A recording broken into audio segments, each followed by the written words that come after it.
Muito bem, nós estamos aqui para mais um programa nesse canal do YouTube, onde nós estamos gravando todos os livros do Novo Testamento. O Novo Testamento possui 27 livros. Existe uma riqueza incrível no Novo Testamento acerca de Jesus Cristo, nosso Senhor e Salvador.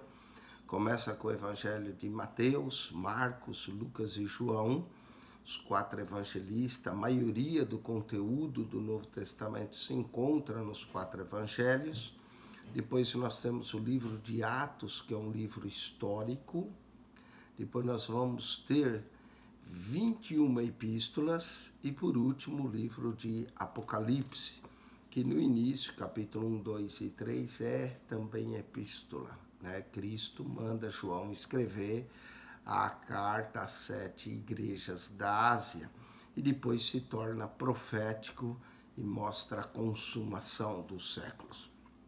Dessas epístolas, nós temos as epístolas de Paulo às igrejas, depois 4 epístolas são dirigidas a pessoas, depois temos a epístola aos Hebreus, que ninguém sabe quem escreveu, mas as epístolas gerais que levam o nome daqueles que escreveram: Tiago, 1ª e 2ª Pedro, 1ª, 2ª e 3ª João e Judas. Nas epístolas paulinas, elas se encontram em ordem, não quando for escrita, mas em ordem de tamanho. Então, primeiro vem Romanos, a maior epístola, depois nós temos 1ª e 2ª Coríntios, depois Gálatas, Efésios, Filipenses, Colossenses e as cartas de Tessalônicas, que talvez foram as primeiras cartas a serem escritas pelo apóstolo Paulo. Existe um debate se foi Gálatas a primeira ou Tessalônica. Essas 2 cartas tessalônicas, elas falam da volta de Jesus. Na primeira, a volta de Jesus nas nuvens. Na segunda, da manifestação do dia do Senhor, onde ele desfará o homem da iniquidade, o anticristo, então a manifestação visível. As 2 cartas contêm material escatológico, né? Uma escatologia eminente da volta de Jesus. Pelo que nós lemos nas cartas, Paulo aguardava a volta de Jesus nos seus dias. Quando chega já na carta aos Efésios, que é escrita mais tarde, nós já vamos encontrar um pouco a escatologia também, mas uma escatologia mais realizada, né? Uma escatologia da ressurreição, que nós estávamos mortos em nossos pecados e fomos ressurretos com Cristo. Então, Paulo muda um pouco o tom de suas cartas escatologicamente, conforme o tempo foi passando e o Senhor não voltou nos seus dias, não é?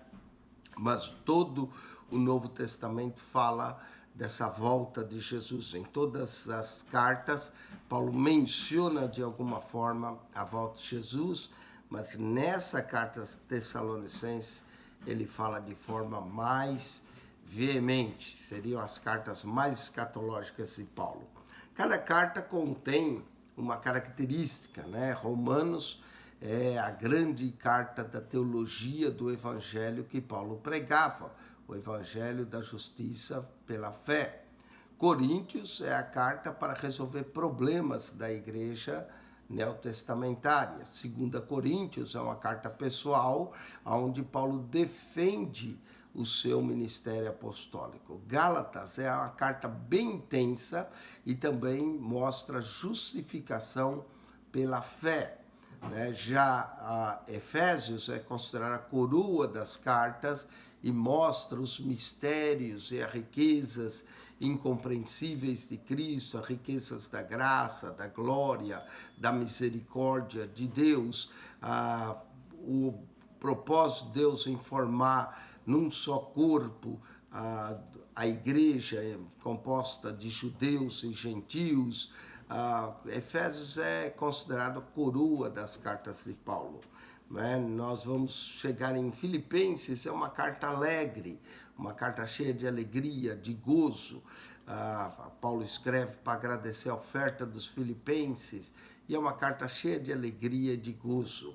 Já Colossenses, nós vamos encontrar uma autocristologia, não é? Cristo, cabeça da igreja, Cristo, cabeça de toda potestade, principado, alta cristologia em Colossenses. E as cartas aos Tessalonicenses, escatologia. É as cartas mais escatológicas do apóstolo Paulo. E é interessante que logo no início do seu ministério, Paulo é bastante escatológico nessas cartas. Vamos então estudar essas cartas maravilhosas, começando o primeiro capítulo, Tessalonicenses, um capítulo curto, só tem 10 versos, mas algo maravilhoso nós vamos já encontrar nesse primeiro capítulo aqui, não é?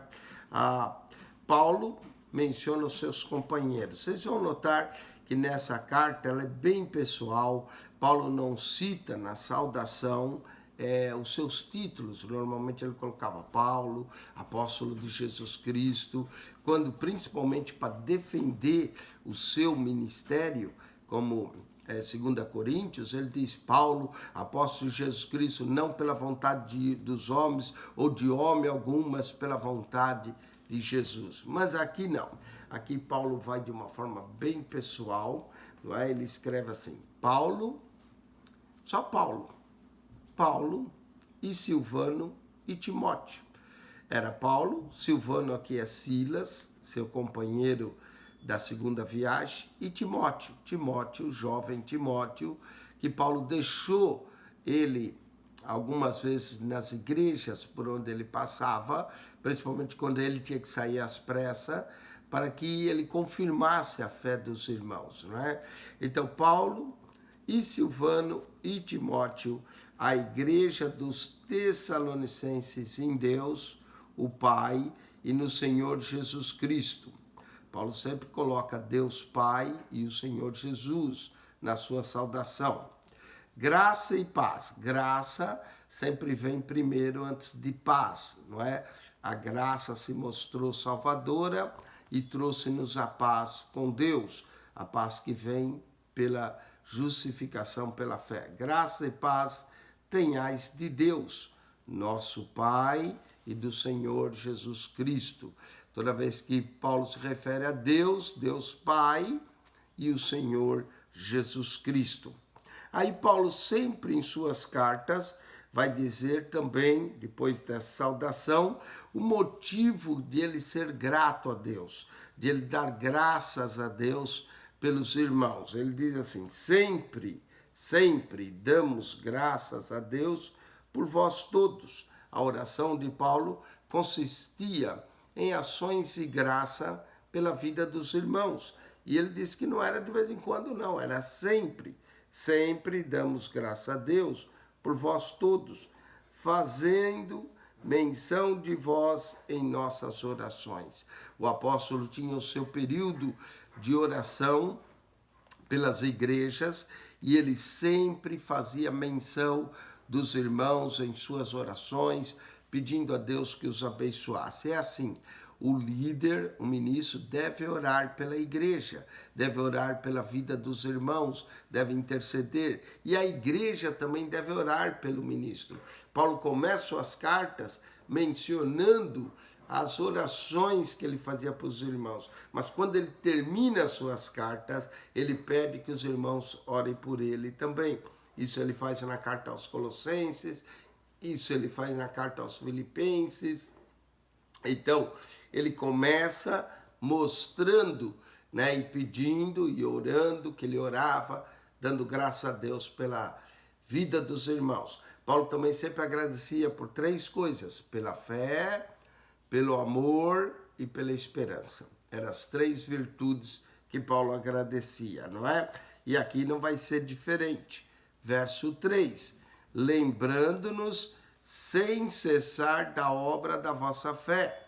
A fé dos irmãos é motivo de nós agradecermos, mas não só a fé. No caso aqui ele fala da fé, da vossa fé, do trabalho, do amor. Tá vendo? Fé é amor.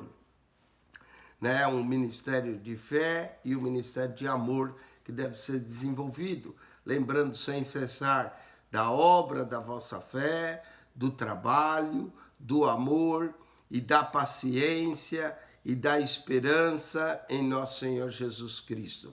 Lembre-se, fé, amor, esperança. Aqui nessa saudação de Paulo e nessa oração que ele dá graças a Deus, ele inclui mais duas coisas entre o amor, a fé e a esperança. Ele inclui entre fé e o amor, ele inclui o trabalho dos irmãos. O trabalho aqui não é o trabalho material, mas o trabalho espiritual que eles faziam para o Senhor Jesus. E entre o amor e a esperança, Paulo inclui a paciência, que são frutos do Espírito, né? Paulo mais tarde escreve que os frutos do Espírito são, né, o amor, a paz, a alegria, né, o gozo, a alegria, a paz, longanimidade, benignidade, bondade, mansidão, domínio próprio, fidelidade. Paulo inclui justiça, verdade. Cada carta ele coloca algum fruto, né, e paciência, de forma que os frutos do Espírito não são apenas, e é fruto, né, singular, mas não tem apenas as 9 qualidades, tem 10, 12. Se nós pesquisarmos em cada carta, é capaz de nós achar 13 ou 14 qualidades do fruto do Espírito. Aqui, Paulo lembra, sem cessar, da obra da vossa fé, do trabalho, do amor, da paciência, da esperança em nosso Senhor Jesus Cristo. A esperança é sempre a espera da volta de Jesus. Paulo vai mencionar isso nesse primeiro capítulo.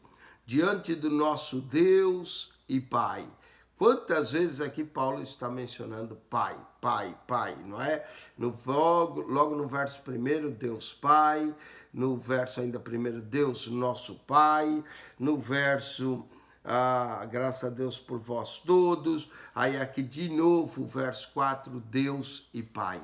A nossa filiação com Deus por meio de Jesus Cristo. Sabendo, amados irmãos, que a vossa eleição é de Deus. Deus nos elegeu em Cristo Jesus, não é? Então, sabendo que a vossa eleição, ela é de Deus. E aí ele começa a falar do Evangelho, porque o nosso Evangelho não foi a vós somente em palavras, mas também em poder e no Espírito Santo. Aqui, logo nesses versos, nós encontramos o Pai de nosso Senhor Jesus Cristo, que é o nosso Pai, Deus Pai, o Senhor Jesus Cristo e o poder do Espírito Santo, não é? Então, o poder, a graça e a unção do que flui do Espírito Santo, não é? Então, olha só, o poder do Espírito Santo. Paulo, toda a igreja que ele chegava, ele não só comunicava o evangelho por palavras, mas algum milagre acontecia. Algo acontecia, um demônio era expulso, um paralítico andava, quem sabe um cego via. Sempre acontecia algum milagre. Ou quem sabe os crentes recebiam o poder do Espírito Santo em suas vidas, se tornavam pentecostais, como na igreja de Coríntios, uma igreja cheia de dons. Olha como Paulo dizia, porque o nosso evangelho não foi a vós somente em palavras, mas também em poder e no Espírito Santo e em muita certeza. Realmente, Paulo, quando chegou em Tessalônica, chegaram alguns a dizer, esses que transtornaram o mundo chegaram até nós.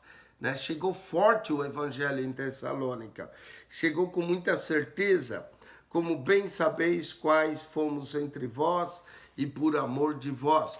Paulo passou uma perseguição muito grande na cidade de Tessalônica e teve que se retirar de Tessalônica devido à perseguição. Então, mas o evangelho foi confirmado, não é? E verso de número 6, e vós fosseis feitos nossos imitadores e do Senhor, muitos abraçaram a fé e começaram a imitar a fé de Paulo, a coragem, a ousadia de pregar e do Senhor, recebendo a palavra em muita tribulação. E foi mesmo, houve uma perseguição dos judeus que não creram em Tessalônica contra os gentios, foram diante de magistrados, levaram Jason, e tudo isso você pode ler em Atos, capítulo 17, do verso 1 até o verso 9, você vai ver o que Paulo passou em Tessalônica, ele teve que sair da cidade devido ao tumulto que houve, devido à perseguição. Quando Paulo saiu, foi para Bereia, e diz que em Bereia, os judeus de Bereia eram mais nobres do que o de Tessalônica. A perseguição em Tessalônica veio por parte dos judeus, veio por parte dos judeus que não creram, não é? E os gentios abraçaram a fé. Então, recebendo a palavra em muita tribulação, com gozo no Espírito Santo. Os crentes se alegravam de ser atribulados, sentiam alegria no Espírito Santo, não é? A alegria sempre vem do Espírito Santo. É algo maravilhoso essa colocação de Paulo desse fruto do Espírito, né? O amor, a fé, a alegria, a esperança, essas virtudes que acontecem, paciência, trabalho. Paulo está mencionando várias virtudes do Espírito aqui, de maneira que fosses exemplo. Olha só, a igreja da Macedônia se tomou exemplo para todos os fiéis na Macedônia e Acaia. Macedônia era a região norte da Grécia, é a região norte da Grécia, Acaia era a região mais sul. A igreja de Tessalônica, para Paulo, diz que se tornou um exemplo de uma igreja que nasce em meio de tribulações, mas mantém um gozo no espírito, um trabalho, uma fidelidade ao Senhor. Eles foram exemplo para todos os fiéis, tanto na Macedônia, nas igrejas talvez Filipos, que pertencia à Macedônia, como a Acaia. E Paulo vai dizer, porque vos soou a palavra do Senhor, não somente na Macedônia e Acaia, mas também em todos os lugares. A vossa fé para com Deus se espalhou. Que maravilha, não é? Parece que essa igreja serviu de exemplo, a fé deles se espalhou entre Macedônia e Acaia. Talvez alguns saíram de lá devido à perseguição, mas foram levando o evangelho, imitando Paulo, no sentido de propagar o evangelho em vários lugares. Paulo diz, em todos os lugares, a vossa fé para com Deus se espalhou. De tal maneira que já dela não temos necessidade de falar coisa alguma. Da fé dos irmãos não havia mais necessidade de falar de coisa alguma, porque a fé dos amados ali havia se espalhado. Agora olha o verso 9 e 10, Paulo nos apresenta a razão pela qual somos salvos. Eu gosto da carta Tessalônica, né? Tem muito crente que é salvo, não sabe nem por que ele foi salvo. Mas a grande verdade é que há uma razão pela qual o Senhor Jesus nos salva. Há uma razão, e Paulo, várias razões, não é? Mas Paulo vai dar pelo menos duas razões nessa carta Tessalônica. Por que os crentes são salvos? Talvez você é crente, você diz, olha, Jesus me salvou, não é? Eu vou para o céu, essa é uma das razões, você ir para o céu, escapar do inferno, não é? Mas é da condenação do inferno. Mas qual é a razão mesmo que o Senhor nos salva? Paulo nos explica. Vamos ler o verso 9 e 10 da carta Tessalônica.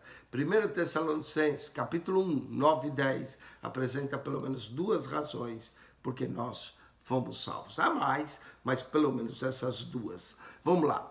Porque ele mesmo anunciam de nós qual é a entrada que tivemos para convosco, e como dos ídolos vos convertesseis a Deus. Então, presta atenção.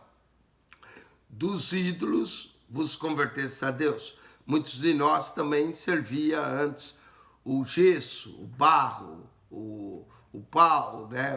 A madeira, a prata, o ouro, adorávamos ídolos. Então, como dos ídolos vos convertesses a Deus,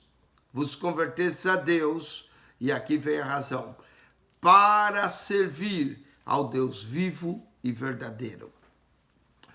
Todo crente, todo salvo, todo transformado em Cristo Jesus, ele é transformado, ele é salvo para servir ao Deus vivo e verdadeiro. Nós somos salvos para servir ao Deus vivo e verdadeiro. Descubra qual é o serviço que você, como crente, deve fazer. Uns são chamados para o louvor, outros são chamados para pregar, outros são chamados para servir no diaconado, outros são chamados para ir atrás das almas, ganhar almas. O importante é que todos nós devemos servir a Deus. Olha como Paulo diz, vos convertesses dos ídolos para servir ao Deus vivo e verdadeiro. Essa é a primeira razão que nós somos salvos, para servir ao Deus vivo e verdadeiro.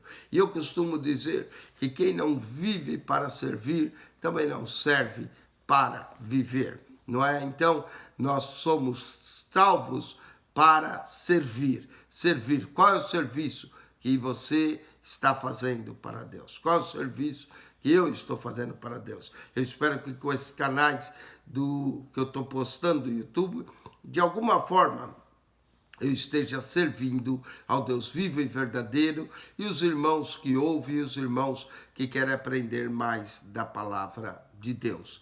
Primeira razão, servir ao Deus vivo e verdadeiro. Vamos para a segunda razão. E esperar dos céus seu Filho, a quem ressuscitou dos mortos, a saber, Jesus, que nos livra da ira futura. Uau, a segunda razão que nós somos salvos é para esperar a Jesus. Nós fomos salvos com propósito, esperar a Jesus, servir a Deus e esperar a Jesus. Então, o crente, a igreja, os salvos têm uma esperança. Qual é a esperança do crente, dos salvos, da igreja? Esperar a Jesus. A nossa esperança é a sua vinda. Tem até um hino da harpa que diz: nossa esperança é sua vinda, o Rei dos Reis vem nos buscar. Então nós aguardamos Jesus ainda até a luz da manhã raiar. Nossa esperança é sua vinda, o Rei dos Reis vem nos buscar. Nós aguardamos Jesus ainda até a luz da manhã raiar, não é? Nossa esperança é sua vinda. Jesus vem buscar. O crente tem que esperar a vinda do Senhor todos os dias, porque nós não sabemos quando ele vem. A qualquer momento ele pode vir, a qualquer momento a trombeta pode soar. Então nós fomos salvos, número 1, para servir a Deus. E quando nós estivermos servindo, esperar a Jesus Cristo, esperar dos céus a seu Filho, a quem ressuscitou dos mortos. Ressuscitou dos mortos. E nós acabamos de celebrar a Páscoa, domingo da ressurreição, a ressurreição dos mortos, a saber, Jesus, que nos livra da ira futura. Há um dia que a ira de Deus será derramada sobre essa terra. Talvez nós já estamos provando um pouquinho aí com esse coronavírus, aí um pouco da ira de Deus sobre os homens que não se arrependem, sobre os homens que escarnecem de Deus, sobre os homens que querem fazer tanta erro, tanta coisa, tanto pecado que está espalhado, e aí Deus derrama da sua ira futura. Mas quem nos livra da ira futura é Jesus. Para que nós somos salvos? Fomos salvos para servir ao Deus vivo e verdadeiro e esperar dos céus a seu Filho, a quem ressuscitou dos mortos, a saber, Jesus, que nos livra da ira futura. Quem nos livra da ira futura, Jesus. Com isso, nós concluímos o primeiro capítulo de Tessalonicenses. Que carta linda, que carta maravilhosa, que carta profunda, nesses 10 versos, como Paulo consegue falar tanta coisa para nós, não é? Algo maravilhoso. Continue estudando essas cartas escatológicas de Paulo, Tessalonicenses, conosco, e seja abençoado pelo estudo dessas cartas. Que Deus vos abençoe, espero que você tenha aprendido algo, não é? Pelo menos aprendeu porque que é crente, para servir ao Deus vivo e verdadeiro e esperar dos céus ao seu Filho Jesus, a quem ele ressuscitou dos mortos, a saber que nos livra da ira futura. Que a graça de Jesus seja convosco, o amor de Deus, nosso Pai, quem esteve convosco, mais uma vez, Pastor Eugênio Piacentini.